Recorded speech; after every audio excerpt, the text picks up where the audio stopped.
नमस्कार मित्रांनो, mathematics YouTube चॅनलमध्ये तुमचं स्वागत आहे. तर मागच्या व्हिडिओमध्ये आपण ऑपरेशन्स ऑफ सेट पाहिले होते. त्याच्या ज्या काही प्रॉपर्टीज आहेत त्या आपण या व्हिडिओमध्ये पाहणार आहोत. तर पहिला होता कॉम्प्लिमेंट ऑफ सेटच्या काही प्रॉपर्टी पाहू आपण. तर कॉम्प्लिमेंट ऑफ सेटमध्ये पहिली प्रॉपर्टी आहे A complement of complement is equal to A. दुसरी आहे phi complement is universal set. आणि तिसरी आहे युनिव्हर्सल कॉम्प्लिमेंट फाय. तर हे एक्झाम्पलनी बरोबर आपल्याला कळतं की जर तुम्ही एचा कॉम्प्लिमेंट घेतला तर युनिव्हर्सलमधले नंबर येणार सेटमधले जे काय ते ए सेटला सोडून, आणि परत जो युनिव्हर्सल सेट येईल त्याचा कॉम्प्लिमेंट घेतला तर जेवढे ए मधले तेवढे येतील. म्हणजे ह्याचं प्रूफ दॅट काय तुमच्या सिलेबसमध्ये नाही, कसं आहे पण एक्झाम्पल थ्रू आपल्याला करता येतं की एचा कॉम्प्लिमेंट परत त्याचा कॉम्प्लिमेंट घेतला तर तोच सेट मिळतो. ही पहिली प्रॉपर्टी. आणि दुसरी प्रॉपर्टी फायचा. फाय म्हणजे काय, असा सेट की ज्याच्यामध्ये काहीच एलिमेंट नाही, नंबर नाही. जर त्याचा कॉम्प्लिमेंट घेतला तर बाकीचे सगळे सोडून म्हणजे जे युनिव्हर्सल सेटमधले येतील तर युनिव्हर्सल सेटमधले जेवढे एलिमेंट असतील ते येतील. आणि जर आपण तिसऱ्या प्रॉपर्टीमध्ये पाहिलं, जर युनिव्हर्सल सेटचा जर कॉम्प्लिमेंट घेतला तर फाय. युनिव्हर्सल सेट काय आहे, सगळ्या सेटचं कॉम्बिनेशन आहे, सगळ्या सेटचे एलिमेंट त्याच्यामध्ये असणार आहे. जर आपण त्याचा जर कॉम्प्लिमेंट घेतला तर बाहेर कोणतेच एलिमेंट नसणार आहेत. त्याच्यामुळं युनिव्हर्सल सेटचा कॉम्प्लिमेंट घेतला तर आन्सर येणार आहे फाय. ही झाली कॉम्प्लिमेंट ऑफ सेटच्या प्रॉपर्टीज. तर आपण दुसरं ऑपरेशन आहे युनियन ऑफ सेट. तर युनियन ऑफ सेटमध्ये पहिली प्रॉपर्टी आहे, तर ए युनियन बी असेल तर बी युनियन ए असणार. ह्यालाच म्हणतात कम्युटेटिव्ह लॉ.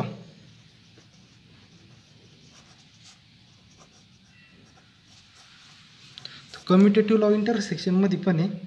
तर कम्युटेटिव्ह लॉ म्हणजे काय, जर ए युनियन बी असेल तर बी युनियन ए. दुसरा आहे ए युनियन बी ह्याचा युनियन सी, तर ए युनियन ब्रॅकेटमध्ये B union C associative law.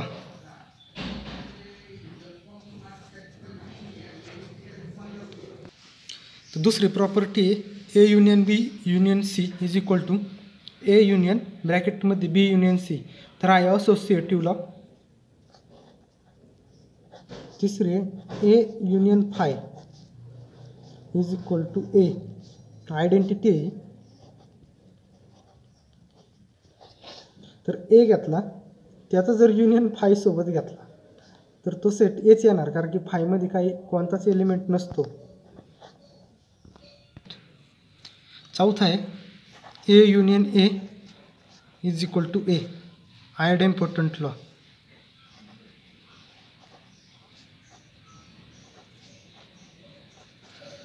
जर एचा युनियन ए सोबत घेतला तर तो सेट एच येतो, आयडेम्पोटंट लॉ आहे.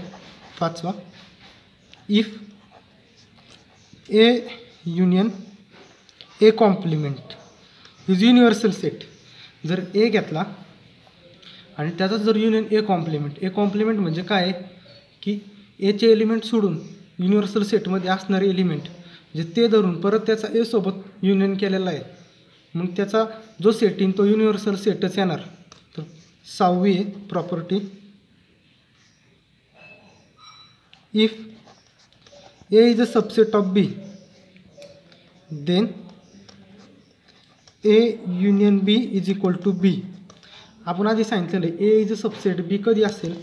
तर सातवी आहे if A is a subset of B and B is a subset of A union B. जर A हा सबसेट ऑफ B चा असेल तर B हा subset of A union B चा सबसेट असणार, अशी प्रॉपर्टीज आहे.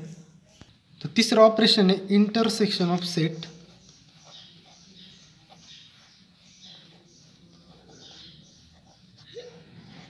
त्याच्या प्रॉपर्टी पाहू. पहिली प्रॉपर्टी आहे A intersection of B is equal to B intersection of C, associative law मागाच्या सारखा.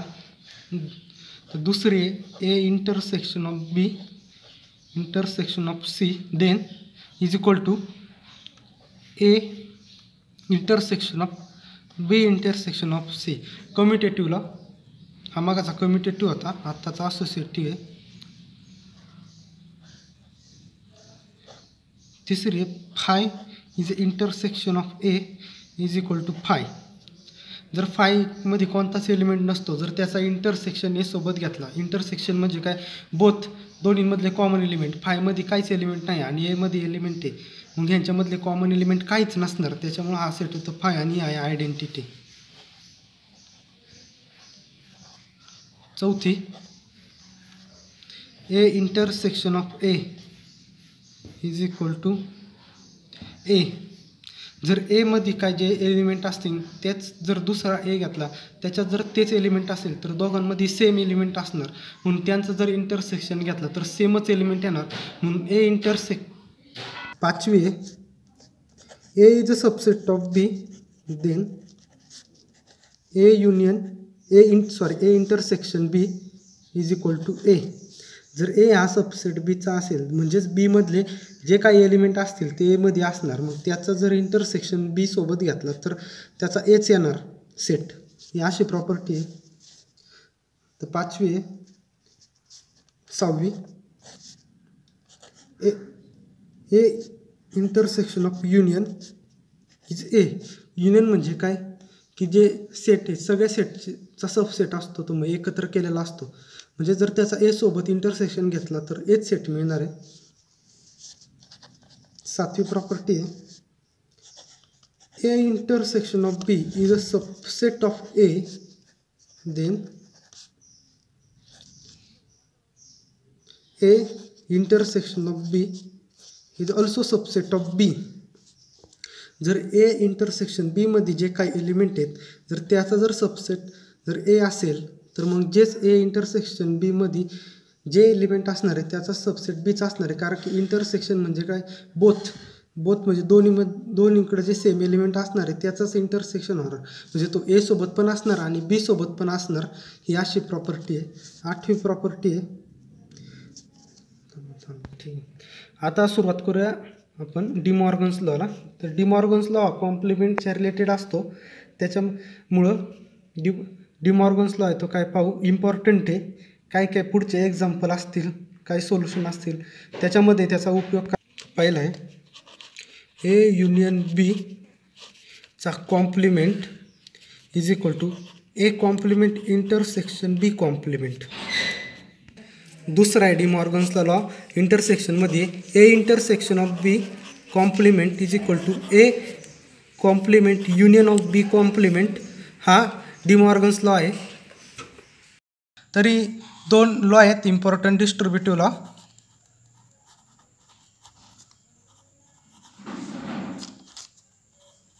तर काय आहे A union B intersection C असेल त्याला कसा डिस्ट्रीब्यूट करणार, ए युनियन बी इंटरसेक्शन मधला आहे जे साइन ते तसंच ए युनियन सी. आणि दुसरा आहे ए इंटरसेक्शन बी युनियन सीला कसं डिस्ट्रीब्यूट करणार, ए इंटरसेक्शन बी मधला आहे तसं युनियन ए इंटरसेक्शन सी.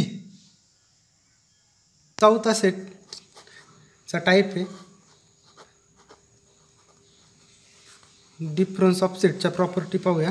जर ए मायनस बी असेल तर A union of B minus A intersection of B. तर ए मायनस बी म्हणजे काय, बी मधले सगळे एलिमेंट सोडून फक्त ए मधले धरून जर कॉमन असेल दोन्हीमधले तेही सोडून तर त्यांचं जर बघितलं तर ए युनियन बी म्हणजे काय, दोन्हीमधले जे काही एकत्र असतील ते त्याच्यातून मायनस झाले पाहिजे ए इंटरसेक्शन बी म्हणजे बोथ दोन्हीमधले जे कॉमन असतील ए इंटरसेक्शन बी मधले ते मायनस करायचे ए युनियन बी मधून, तर ए मायनस बी हा सेटचं ऑपरेशन मिळतं. जर ए मायनस ए असेल तर तो फाय होतो, कारण की ए मधले धरतो आपण आणि जर तेच जर एलिमेंट आपण त्याच्यामधून जर मायनस केले तर सेटमध्ये काहीच राहत नाही, त्यामुळे त्याला आपल्याला 5 सेट मिळतो, म्हणजे नल सेट मिळतो. आणि तिसरी ए मायनस 5 असेल तर आपल्याला ए मिळतो, म्हणजे 5 म्हणजे त्याच्यामध्ये काहीच एलिमेंट नाही आहे. आणि ते जर आपण मायनस करतो एमधून तर आपल्याला ऑब्व्हियसली एच सेट मिळणार आहे. तर काय आपण फॉर्म्युले पाहूया की जे इम्पॉर्टंट आहे न्यूमेरिकल सॉल्व करताना, की number of A union B कसं काय आपल्याला फाइंड करता येईल, number of A intersection of B कसा फाइंड आउट करता येणार. तर त्याचे काही फॉर्म्युले आहेत की ते आपल्याला न्यूमेरिकलसाठी फार इम्पॉर्टंट आहे, तर ते आपण पाहणार आहे. पहिला आहे number of A union B is equal to number of A plus number of B set B minus number of A intersection B. तर ह्याचं काय तुमच्या सिलेबसमध्ये प्रूफ नाही आहे, पण ह्याचा उपयोग करून आपल्याला बऱ्या प्रकारे न्यूमेरिकल सॉल्व करायचे आहेत की जेणेकरून number of A find out करा. म्हणजे जर तुम्हाला एखादा सेट दिला, समजा केमिस्ट्री सब्जेक्टमध्ये 42 फेल झाले, ते फिजिक्समध्ये 52 झाले, ते मग सांगितलं केमिस्ट्री इन फिजिक्स बोथमध्ये एवढे झाले ते इंटरसेक्शन, तर त्याच्यामध्ये आपल्याला विचारलं की मग 5 झालेले काढा. तर त्याच्यासाठी म्हणजे असल्या टाईपच्या न्यूमेरिकलसाठी आपल्याला या असल्या फॉर्म्युल्याची गरज लागते, त्याच्यामुळे हे फॉर्म्युले खूप इम्पॉर्टंट आहे, दुर्लक्ष करू नका. दुसरा आहे number of A intersection B complement plus number of A intersection B is equal to number of A. जर आपल्याला काही वेळेस नंबर ऑफ ए दिलेला नसतो, मग आपल्याला अशा काहीतरी संख्या दिलेल्या असतात पुट करायला की number of A intersection B माहिती आहे, मग समजा number of A intersection B complement पाहिजे, तर त्याच्या जागी नंबर ऑफ एच्या जागी डायरेक्ट आपण हे पुट करून आणि यांच्या व्हॅल्यू टाकून आपण काही न्यूमेरिकल सॉल्व करू शकतो. तर तिसरा फॉर्म्युला आहे number of A complement intersection B plus number of A intersection B is equal to number of बी.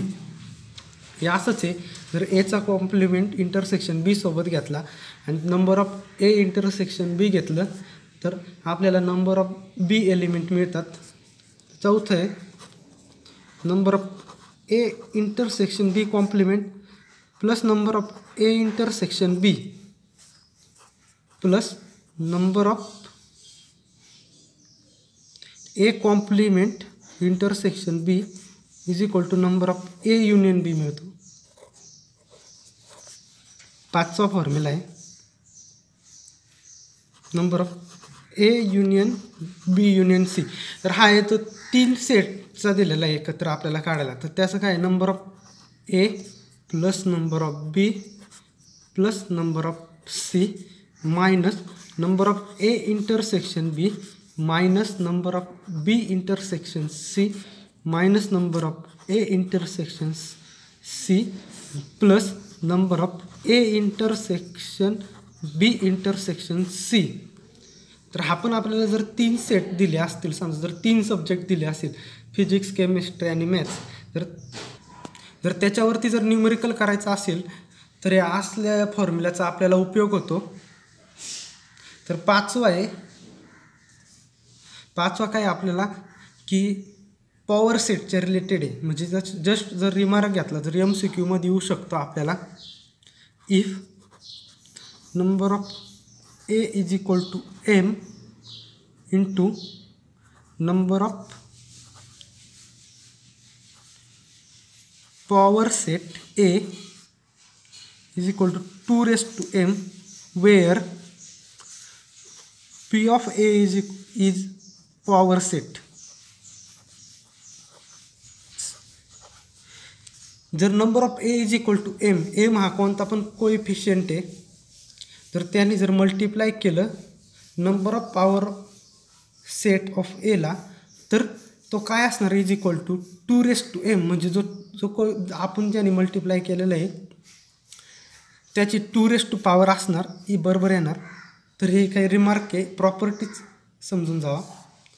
आणि लास्ट आहे number of A minus B is equal to number of A plus number of B minus 2 number of A intersection बी.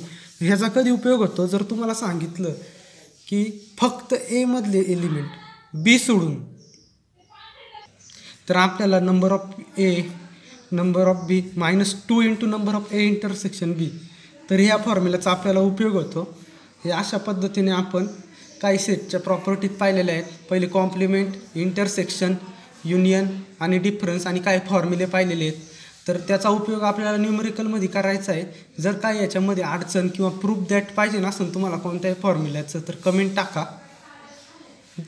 जर video आवडले असेल तर like करा, चॅनलला नवीन असेल तर सबस्क्राईब करायला विसरू नका आणि ही व्हिडिओ मित्रांना शेअर करायलाही विसरू नका. धन्यवाद.